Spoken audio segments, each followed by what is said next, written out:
And now for something completely different.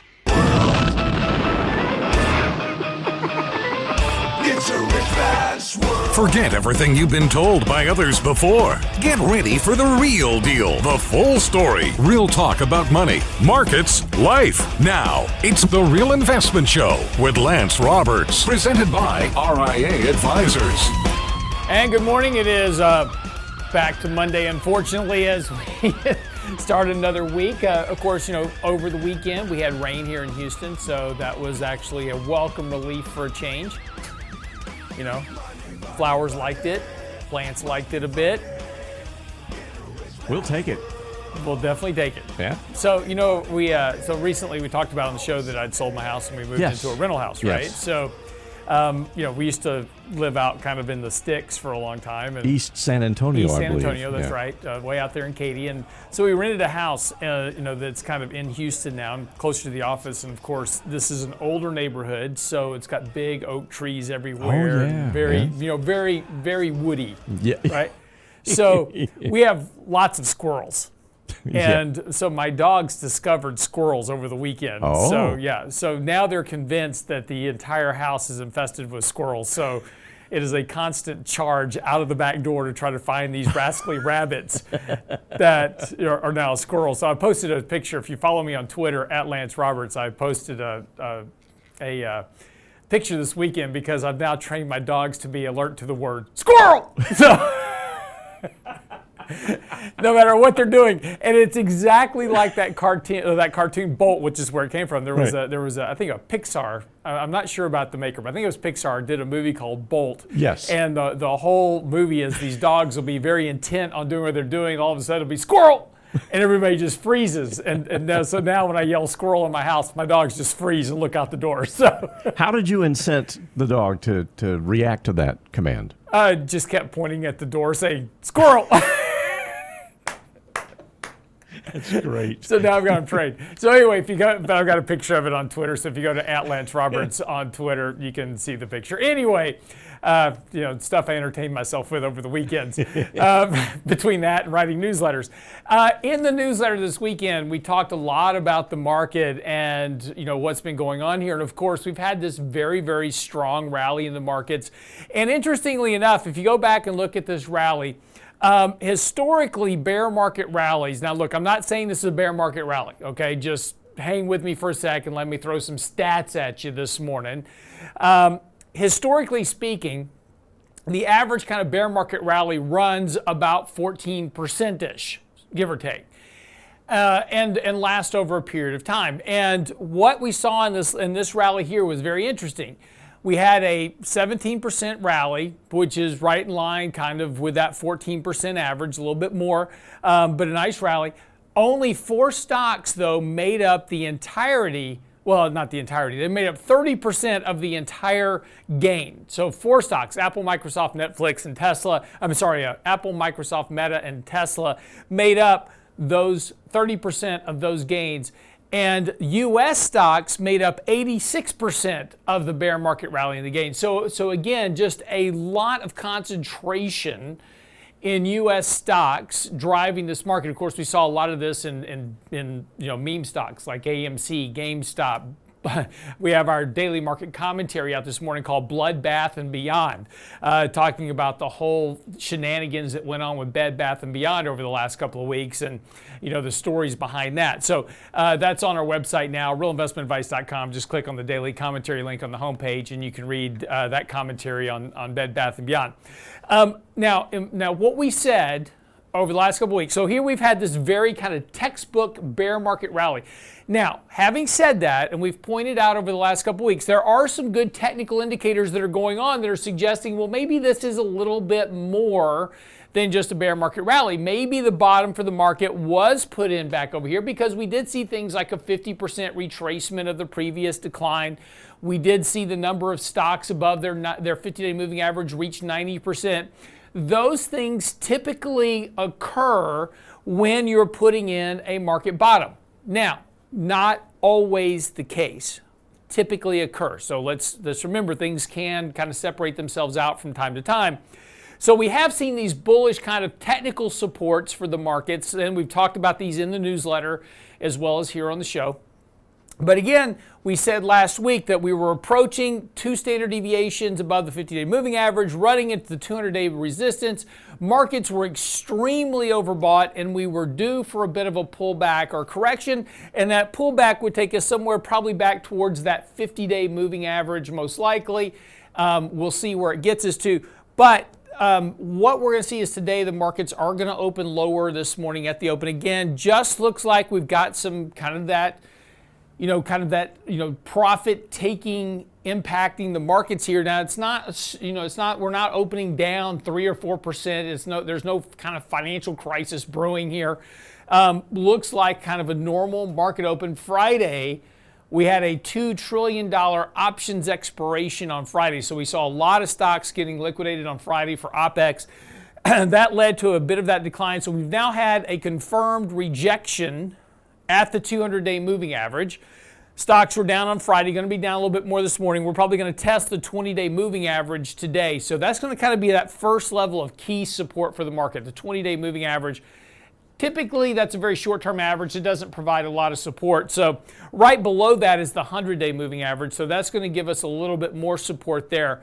So again, pullbacks here, not surprising.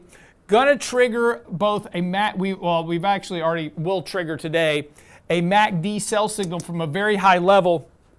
And importantly, when we take a look at these MACD signals, and we've talked about this before, these MACD signals, that's the moving average crossover to, convergence divergence indicator, just simply measures the distance between 2 moving averages. And when those converge and cross, typically you get, those are more coincident with market sell-offs. And we're going to have that signal today. And that also kind of aligns with our money flow signals, which actually triggered on Friday. So our money flow sell signal has triggered on Friday. We'll get a MACD from a very high level today. That does suggest that we do have some more work to do here with this market. So this correction could run here for a few days. And, we could see that, again, that pullback to the 50-day moving average, the 100-day moving average, somewhere in there. There's a lot of support in there. So if you go to our website at realinvestmentadvice.com, click on the newsletter link. We actually kind of laid out some levels right at the top of the page in the first graph, talking about where this market could pull back to. And we've got several levels here between about 4,000 and 4,100. So again, if I was looking for a place where I wanted to start trying to add equity exposure back to my portfolio, it's going to be right around 4,000, provided that, and this is the key thing, provided we get to 4,000 and work off some of this overbought condition. So that's the real thing. We've got to work off this overbought condition, get stocks back to being oversold without violating real support. And if we break the 50-day moving average, that's around 39.50 right now. On the S&P, if we break that level, we're probably going to retest lows. And that'll probably suggest there that the markets are starting to deal with slower economic realities, still high inflation, and probably the Fed hiking rates more aggressively than expected. That's, those are some of the triggers that could kind of get this market a little bit more off balance. What's been pushing this market so far has been hopes that the Fed was going to pivot and change their direction on monetary tightening. Doesn't really seem to be the case right now. We have Jackson Hole at the end of this month. That's just a few days away. We're going to get really a lot of conversation coming out of Jackson Hole about monetary policy, not just domestically, but globally. And then we have the Fed meeting, the next rate hike meeting in September. So a lot of stuff ahead for the markets, and September tends to be a weak month. We'll come back, talk more about money markets and everything that's going on. Get by the website, realinvestmentadvice.com. Click on the newsletter link right there. Make sure you're subscribed for a weekly email. realinvestmentadvice.com. Stick around. Be right back.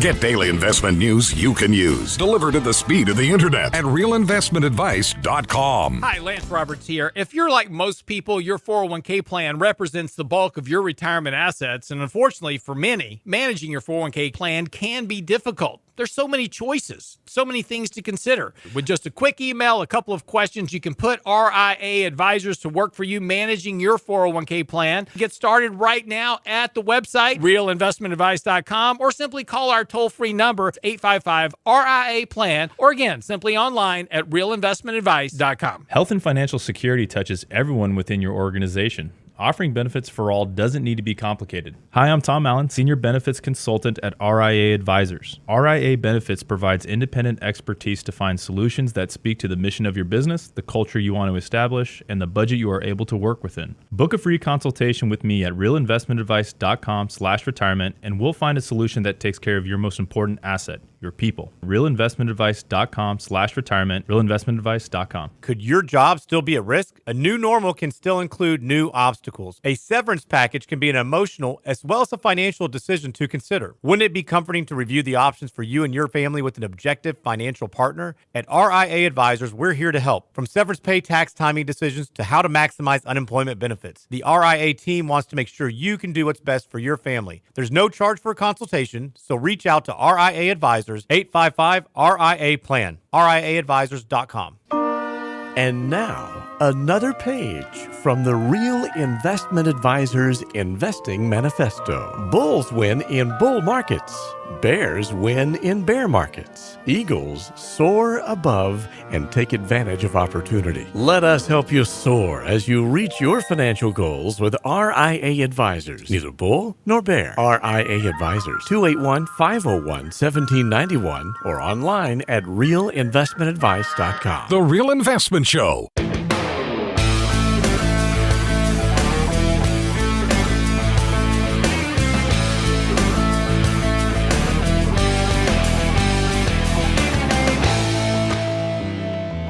Welcome back to the show this morning. So it's a very interesting market, and as we were just talking about a second ago, and again, I go into a lot of this in this weekend's newsletter. So if you go to the website, realinvestmentadvice.com, click on the newsletter link, get the latest bull bear report, and we kind of go through several of these issues, just talking about the market's perspective. And again, it's the last couple of weeks has been this real tug of war between the bulls and the bears, and on the one side, we've got these good technical indicators suggesting a bear market bottom is in, and there's a lot of other things out there suggesting, well, maybe there's not. And we've got some more work to do. And look, the reality is that we probably have more work to do. And there's a lot of reasons to suggest that. From earnings estimates are certainly coming down. We're getting, fairly sharp contractions in forward estimates. Real rates are still very negative, and stocks are trading along the line. Actually, forward PEs, I should say, are trading in line with what's happening with real rates.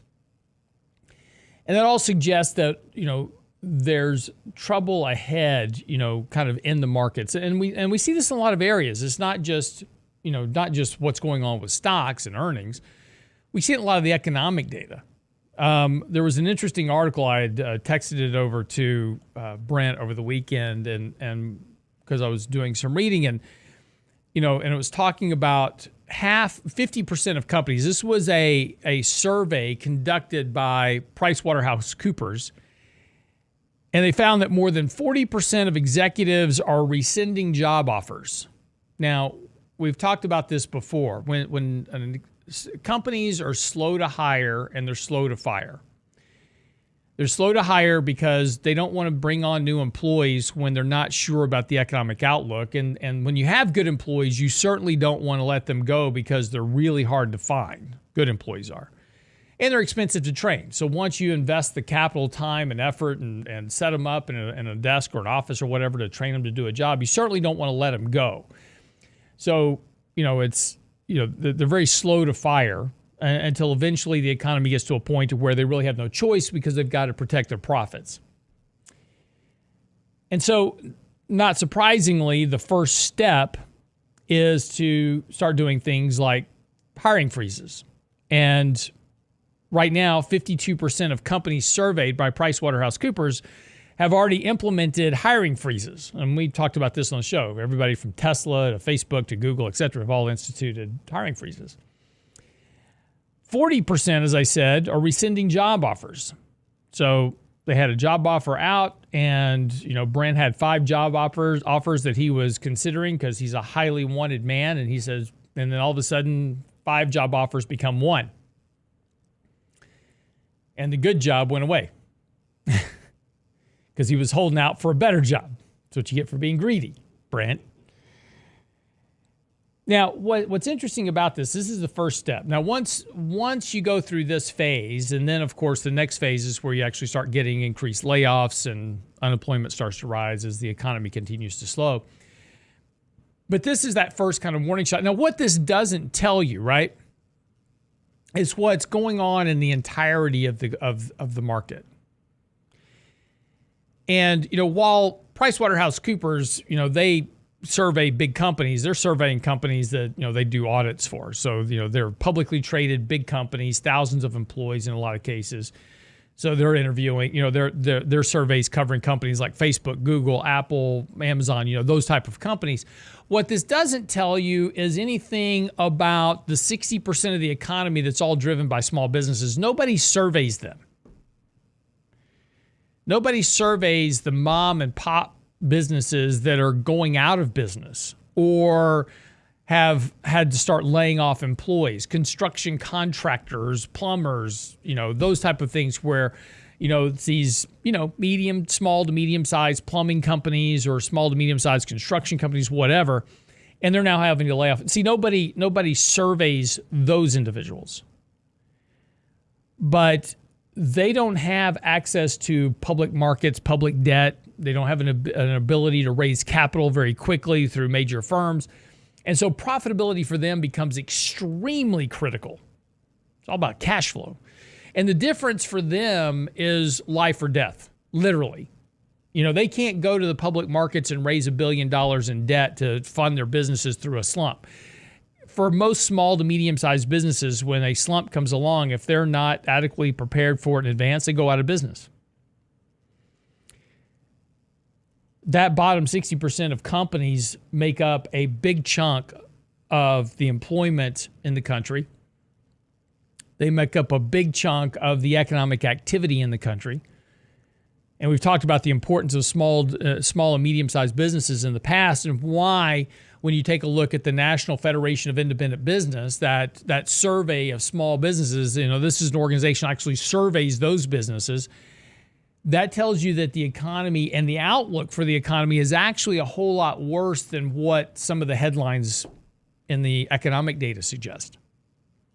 Their outlook for sales and those type of things, certainly not nearly as robust as some of the economic data that we see, like the employment numbers. And that tells you a lot about the economy. But what this, kind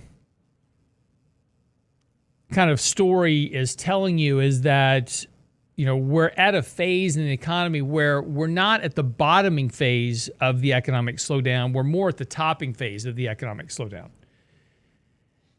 And this goes back to the conversation we had previously talking about those first 2 quarters of negative growth that, well, that's not really a recession. yet. And we're likely to have a bump in economic growth as we move into the last of the year because, again, you know, the economy kind of ebbs and flows. And so when you get a slowdown in economic growth like we had in quarter one, quarter two, not surprising you can get a little bit of a pickup, right? You just get a little bit of pent-up demand in the economy. People kind of postpone stuff for as long as they can. Then they have to go out and they have to buy stuff that they need. Kids are going back to college and, you know, all those type of things. So everybody's having to go out and spend a little bit of money to get kids back in school right now. So that's going to give us a little bit of a bump to economic activity. See that in quarter three. Quarter four, you got Thanksgiving, Halloween, second biggest shopping day of the year. We've said that before. Christmas. That's all coming up. So again, another little bump to economic activity. You know, retailers have to stock up on the, you know, the hot Christmas items, whatever they are. And you see a little pickup in economic activity across the board. So again, what we'll see here is likely a little bit of bump to economic activity heading into the end of the year. But then next year, potentially we get that slowdown that we're kind of looking for, that more recessionary drag in the economy. And so that's where we'll start to see some of this activity that we're talking about now, these surveys about, hey, we're hiring, we're putting on hiring freezes, we're rescinding job offers. Next year, if things aren't improving, right, if the slump doesn't start to go back to growth in a pretty meaningful manner, then we're likely to start to see companies going, you know what, I got to lay off some people. I hired too many people during 2020, 2021. We saw a lot of hiring because of all this demand we had, right? We had this surge in demand that came in because of all those stimulus checks. And now that those checks are gone, the economy's slumping. But now these employees, these companies have all these employees they hired thinking that the demand was going to last longer. And so that bullwhip effect that we've talked about in the economy, and we wrote an article about that on our website at realinvestmentadvice.com. I'll spit that out.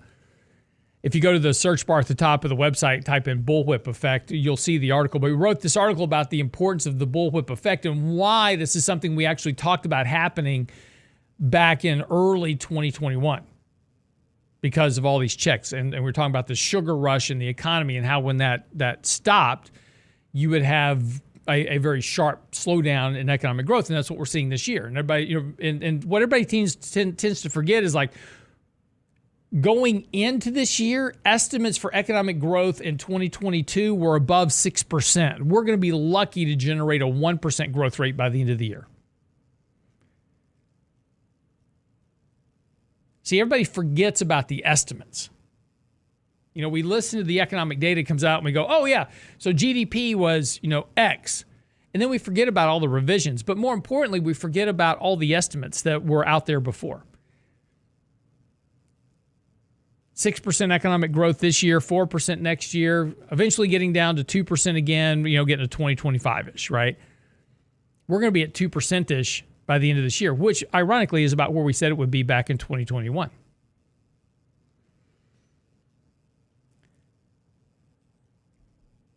And because of those estimates, we all bought stocks and ran up the value of the market on expectations that earnings were going to be $240, $250, $260 a share, and that's not the case anymore. But now we're still holding those stocks based on valuations that were a function of overly estimated earnings. Now those earnings are having to come down, and we haven't adjusted the value of the market yet, not to align with lower earnings estimates and outlooks. So again, this is why, there's a risk going forward that we've got more downside to go, and we've got to be careful of that. But the problem is making that bet.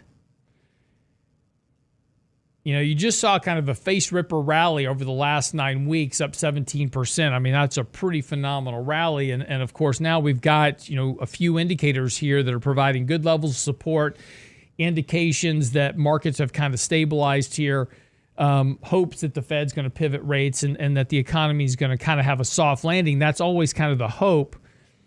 So we've got to kind of navigate this. If you try to short this market, be super negative, it could really work against you.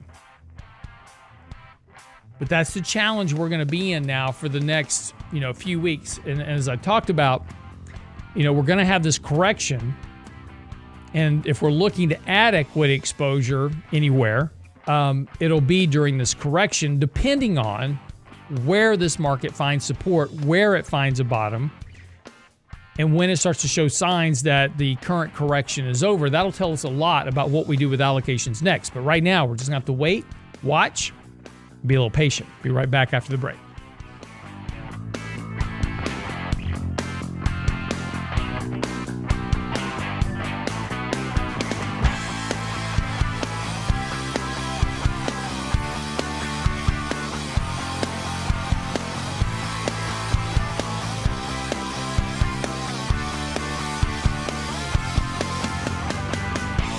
The Real Investment Advice blog. It's required reading for the informed investor. Catch it today at realinvestmentadvice.com.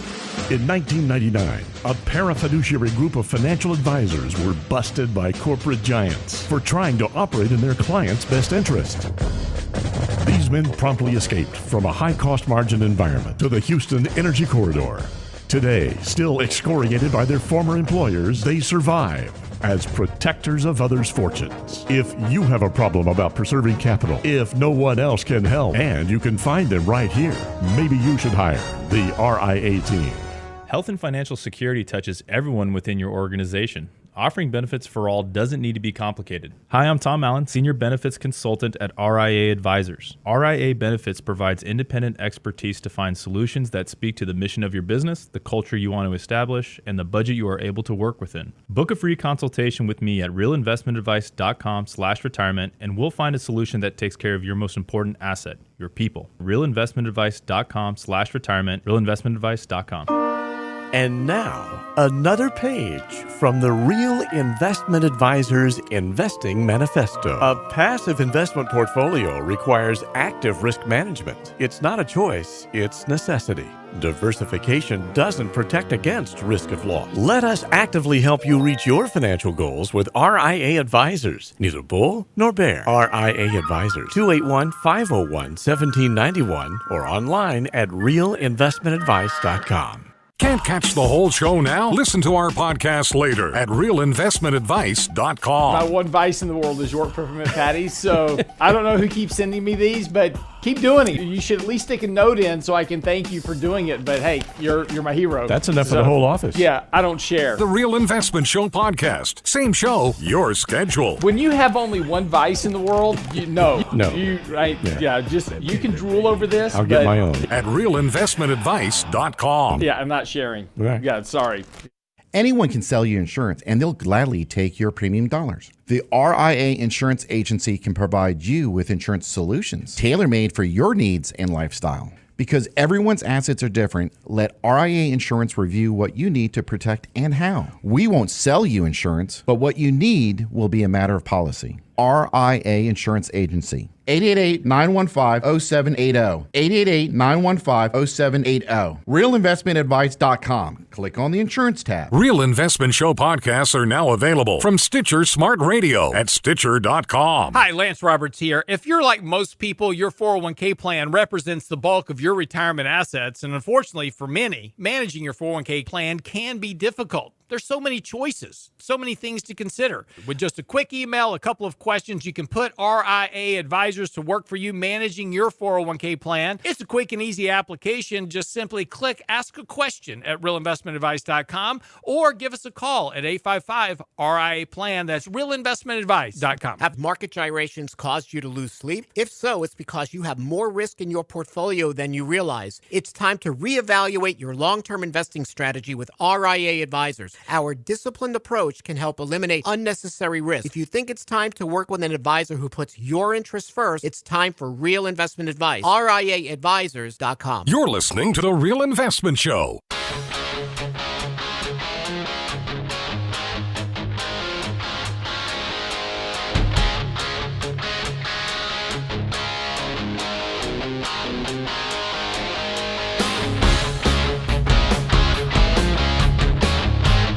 Welcome back to the show this morning. 6:30 as we get ready to kind of get the markets open this morning. Futures are pointing down about 1% this morning or so. I mean, S&P's down about 48 points right now. Dow's down 307. NASDAQ down 209. And of course, as we talked about, 4 stocks pretty much led most of the rally that we saw over the last, few weeks here. Those are the, not surprising names: Apple, Microsoft, Meta, and Tesla. Of course, those are the biggest names of the index, so they attract the most of the money flow. So just by natural laws of gravity, kind of drags the whole, index higher. And that's been one of the things that we've talked about before in regards to passive investing and, kind of the distortion of the financial markets because of what passive investing does. And as people buy more and more ETFs, it really just continues to really kind of confound this whole problem and make stock picking very difficult. And we've talked about this before on the show, that, the problem with being a stock picker these days is picking the right stock. And, you may have, and it was interesting because over the weekend I was doing our podcast on Friday with Adam Taggart at Wealthion, and which is on our website now if you want to watch it. We went into a lot of discussion on the markets and money. And one of the things he asked me, though, is like, would I be interested in doing a show kind of going through the fundamental stock picking analysis, right? What do you go through in order to pick a stock? And it was kind of interesting because as I thought about it after the fact, it's a very interesting problem that we face today because of this whole issue of passive investing. And that's because, let's say I do all the fundamental work. Every Friday, Michael Leibowitz and Nick Lane in my office, they do what we call our 5 for Friday report for SimpleAdvisor.com. So if you're a subscriber to SimpleAdvisor.com, you can go there, click on commentary, and read the 5 for Friday report. And they go through 5, stocks or ETFs, whatever, based on some piece of analysis they're doing. And they're just kind of showcasing, kind of what different things are going on in the markets. Like this past week, they did closed-end funds selling at a discount. Very interesting piece. But, when they do these 5 for Fridays, and by the way, if you just want to read the reports, you can sign up for a 30-day free trial and, then cancel after you read the report if you want. But I hope you'll stay around and check it out for a few days. I think you'll like a lot of the research there. But what's interesting about this report at SimpleAdvisor.com is that it does highlight, we scan for these stocks, and we generally post one in the Bull Bear report each weekend on the newsletter. And they go, we went through these fundamental factors, and we found these 5 stocks that fit these fundamental factors. Now, here's the problem with this. You may pick a really good fundamental quality company, and let's say that it's a smaller stock in the S&P 500, right? So if you go look at the S&P 500, this particular stock makes up 0.1% of the index, and there's a bunch of stocks down at that level. But it's a good fundamental value quality company. Can make an argument all day long why it's undervalued, why it's cheap, et cetera, so forth and so on. But the market goes up 17, 18%, and the stock does nothing. And you go, well, that sucks. All these crappy companies with no fundamentals went up a lot. Why didn't my stock with good fundamentals go up? This is the challenge. And the reason is that all this money's flowing into ETFs. And so when a dollar goes into an ETF, about 40% of that dollar go to the top 10 stocks in the ETF. So if you're taking 40% of every dollar that's coming into the ETF and throwing it into the top 10 stocks versus the bottom 490 stocks, what stocks you think go up the most? That's the problem. You got, and this is why we've seen this distortion in the markets, and especially this year. We wrote an article earlier this year talking about, the devastation below the surface of the markets. And, if you look at an iceberg floating in the ocean, you see the iceberg, right? It's like, wow, that's a massive iceberg that's, sticking out of the ocean. That's just the tip. And the bigger that tip is, the bigger what's underneath the surface, right? The amount of ice below the surface is much larger than what's floating above the surface, right? That's just the little bit of the tip that's sticking out. So when you think about that, that's kind of like the market. What you see above the surface is just the fraction of what's going on in those top 10 stocks in the S&P. And the reason the market wasn't down more this year, when you go look at all the stocks that are down, 50, 60, 70% this year or more, you go, man, why isn't the market down like 30, 40%? This has been a major bear market in stocks. It really has. There's a lot of stocks that are down 30, 40, 50, 60%. The market's down 10. The reason is because those top 10 stocks. Apple's only like 4% from its all-time highs. Microsoft's not down that much this year. So, there's a lot of reasons why the market doesn't always do, particularly today, what we think it should be doing. And this is part of that problem with that super bearish analysis. And there's a lot of guys out there that's like, oh, the world's coming to an end and we're going to have this major decline in markets and, we're super bearish and got no equity exposure, whatever, right? And that's okay, but that's not the way the markets are working right now. And we have to factor in, and it's very difficult to do, and I'm not saying I've got it figured out at all because I don't. But we have to factor in this passive investing effect that is distorting capitalism in the markets. And more importantly, I shouldn't say it's distorting capitalism because it's not. It is in a way, but it's not. What's really distorting is price discovery. And we're not able to revert back to that very basic nature of buying free cash flow and buying valuations. And, one of the things that Mike and I and Nick talk about a lot is like, man, there's some stocks out here that are trading at cheap valuations.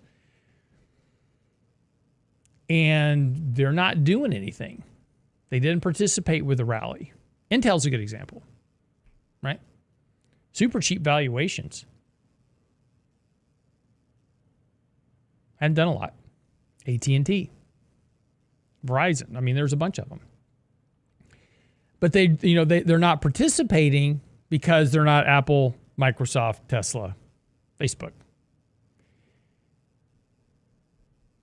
And that's where all the passive investing money is going. Because again, every time I buy, some index, that's where it goes.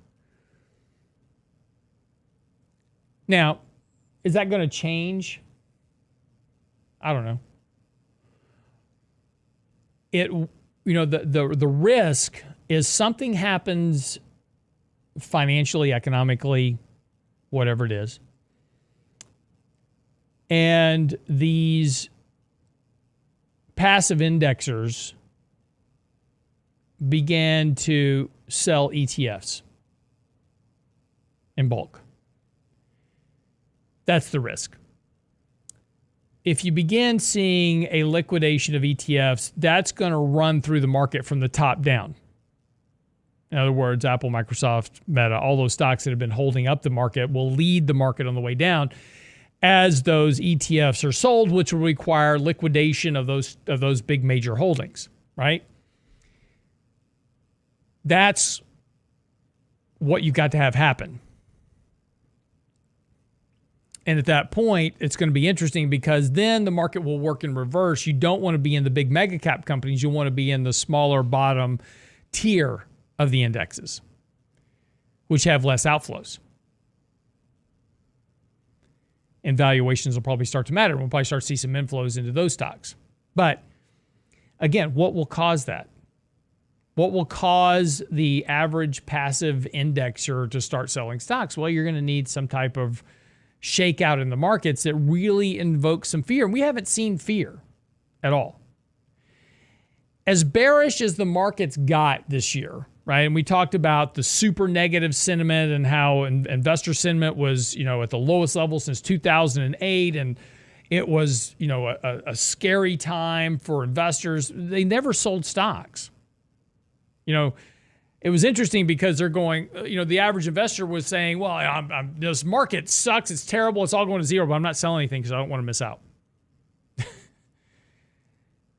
And so markets didn't really do a lot. And yeah, we had a bit of a correction here, and that's all we've been through so far. Now markets are kind of recovering, and we're still in this correction type mode. But there's not been anything to invoke real fear. Volatility index never, and you had this 20% decline in the S&P. The volatility index never got up to 40 or 50, right? Like we saw back in 2020. It rose a little bit, but now it's back below 20. I mean, there's no fear in the markets. So there's been nothing at this point to drive investors to sell those passive investments. Will that change? Maybe. Hey, if J-Lo can get married 5 times, anything can happen in this market. Be right back after the break.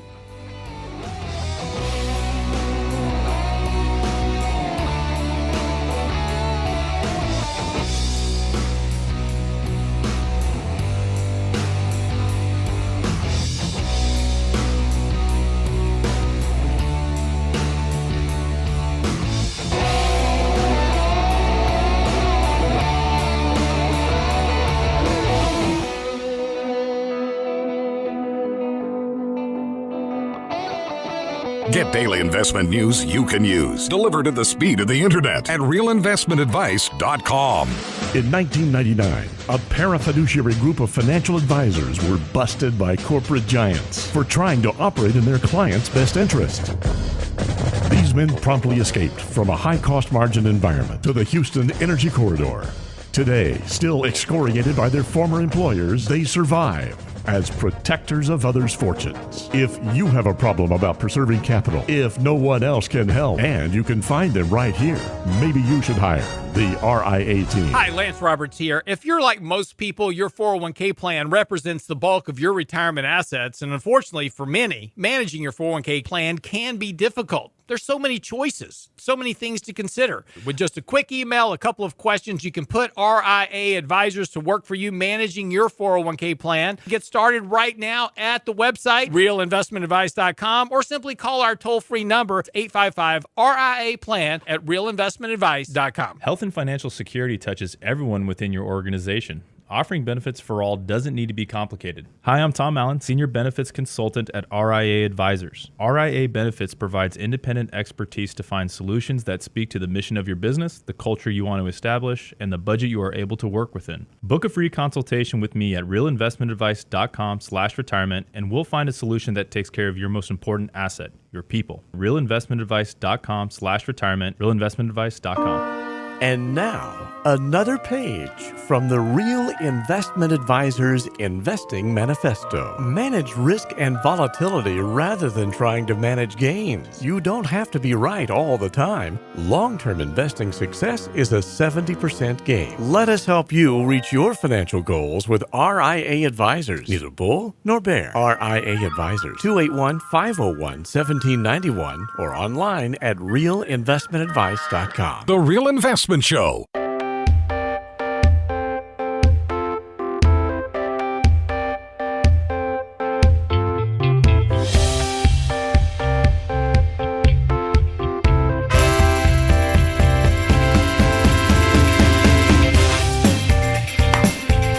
And welcome back to the show this morning. Gotta go ape. We can't go squirrel. Gotta go ape. So it's interesting. This morning, AMC, the theater chain, is offering out preferred shares. And it's very interesting. You know, AMC, which hasn't made money ever in terms of net income, stayed out of bankruptcy in 2021 and 22 because of all of the meme stock chasing in the stock. And as opposed, this is something I'd said before on the show, is like, I don't understand these CEOs. If these Reddit retail traders are going to run up the price of your stock, take advantage of it and do something with the money. Go make an acquisition. Go do something, right? You've got all this share value that's been created by speculators driving up your share price. Hertz didn't do this. We didn't see it with, the cruise lines. Nobody did it. They saw their shares run up in value, and then they watched them go right back down again. and they never capitalized on it. Well, the CEO of AMC was actually pretty smart because when the stock ran up, he offered out like $500 million worth of stock, paid off all the company's debt, sold all those shares to the retail Reddit traders, put a bunch of money in his pocket, and took advantage of it. Then when the Reddit traders came back again and started running up the share price, he says, great, no problem. I'm going to offer out preferred shares. And so today, the APE shares, which are the AMC preferred equity under the symbol APE, because Reddit, and see, and this guy's genius. He plays to the Reddit crowd, right? They're apes, right? This is the whole thing, right? That's what they call themselves. So he's playing that whole crowd. He's like, oh, I got it. Let's see, I've got A, I got the AMC, I got the P, preferred equity. That's great. We're going to do APE. So he goes and registers APE, and he's now going to issue out these preferred shares. And guess what? These Reddit retail traders are going to buy them up from him. So he's going to put more funding into the company. Genius. And because of that, AMC will likely survive. But I've been to movies recently. My daughter and I like to go see movies at the theater. It's kind of our thing, right? And not that there's been any good movies to go see lately. That's another problem. Disney has completely messed up the Marvel movies with their whole woke thing. And they're going to regret that, I have a feeling, down the road. Even though they did announce over the weekend, or actually last week, they announced Phase 5 and 6 of the Marvel chain. But we'll see how they do with it. So far, the latest phases have not been great. But my daughter and I like to go to the movie, right? So it's something we can do together, and she likes movies and I like movies, and so we go get the popcorn and we watch the movie together, and it's our thing. So we have fun. But when we go to a movie theater, it's us. Literally in the theater. It's been more than once that I've gone to the movie with her and we've had private screenings for $7. You can't make money doing that. And if you take a look at AMC's, earnings as of late, and it reflects that. In 2019, they did $5.47 billion in sales. In 2020, they did 1.24. 2021, they did 2.53. And shares outstanding went from 117 million to 477 million shares outstanding. That was that share offering we were talking about. Income is a negative 800 million. Now, I'm telling you this because it's interesting, because all these people are chasing AMC thinking they're going to survive. And if the CEO of AMC keeps doing what he's doing, they probably will, right? If he can keep offering out equity shares, take advantage of these runs in the markets by these apes to sell them some stock, more power to him. And the reason I tell you this is the world's second largest cinema chain is now preparing for bankruptcy. In the ongoing collateral damage from the pandemic saga, the second largest cinema operator in the world, Cineworld, was down. It had a big decline on Friday after it reported that the company was preparing to file for bankruptcy. Trading in London, its stock was down over 60% by around lunchtime on Friday trading. Cineworld also owns Regal Cinemas, which you may know here in the U.S. I'm not a big fan of Regal. Only because the ones I've been to have not been real clean. But other than that. And the popcorn's better at AMC. But other than that.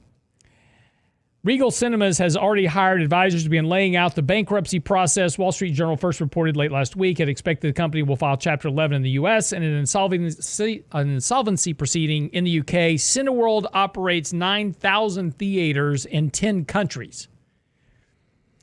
It blamed the financial woes not only on the pandemic, but on, guess what? Lack of blockbusters. And that's been a real case. I mean, there have not been any really great movies coming out since the pandemic. And I fault this on two things.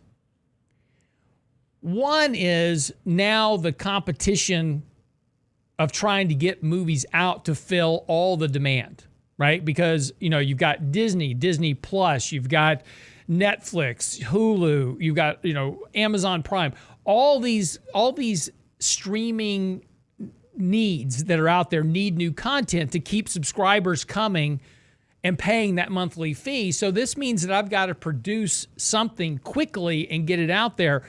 And, pretty much now, if you've ever thought about being a screenwriter, write a script, because they're probably going to produce it. Because, the stuff they're producing right now is mostly crap, but they got to have some content, right? I got to get it out regardless of whether it's good or not.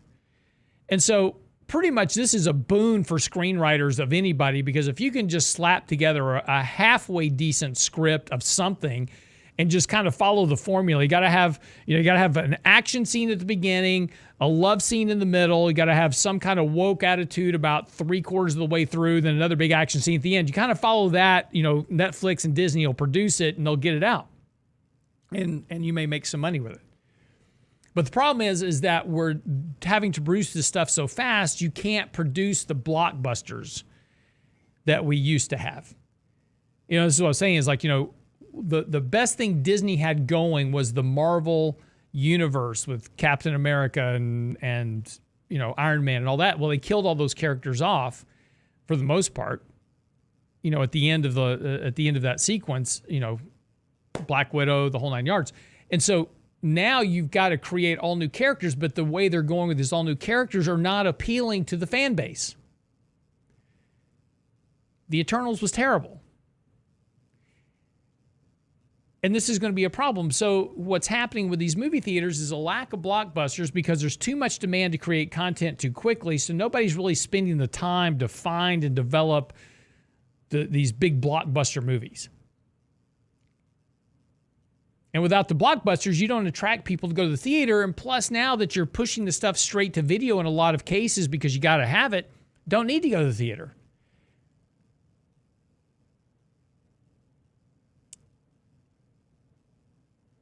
So it'll be interesting to see how this works out. But despite the gradual recovery of demand since reopening in April of 2021, recent admission levels have been below expectations.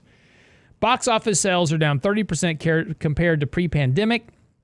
At the same time, there's been a double whammy for movie theaters. 30% less films are being released directly to theaters as streaming platforms are rising in popularity. That's the problem for theaters. There may well be the case that we are down to one theater chain at some point in the future, and maybe they go away altogether. It'll be a shame. But, you don't, if you kind of stream your movies at home, you don't have to pay $10 for a bag of popcorn. So there you go. It's interesting, the cycle that we're coming to. And, this is also where you kind of got to ask yourself, people chasing AMC. AMC is no different than Cineworld, except they have no debt because they were smart enough to pay it all off. But they face the same problem in terms of getting people into theaters. And like I said, even now, post-pandemic, you go to the theaters, there's very few people in the theater.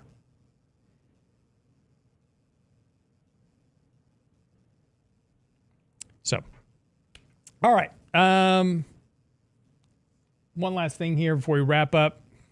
I'm just going to save this for tomorrow. Put the our study on tomorrow's notes because I don't have time for it today. Because I really want to get into this. I've got a whole rant. I'll give you the headline for tomorrow, and I've got a whole rant on this. Study claims that more kids are fat and unhealthy because of global warming. I will leave you with that today.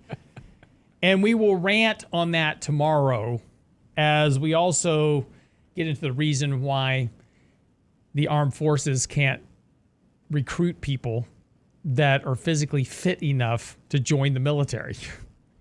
And it has nothing to do with global warming. In the meantime, futures still pointing lower this morning. Dow's down about 285 at the applied open here. So markets will be down about 1% this morning-ish.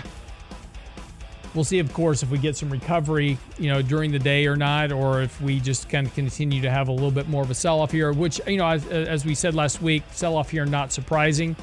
Where the sell-off gets us to will be the important point. We will trigger a pretty important sell signal today with our MACD indicators unless this market turns around and runs up into a big bull market run today.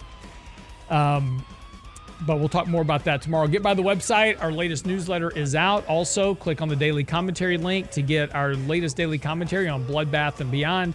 That's all there. Make sure you subscribe to both of those so that you get an email. We send out an email every morning for your daily commentary and on the weekend for your newsletter. So we'll keep you up to date about what's going on in the markets and your money. See you back here tomorrow. RealInvestmentAdvice.com. If I had a little money, it's a rich man's world. It's a rich man's world.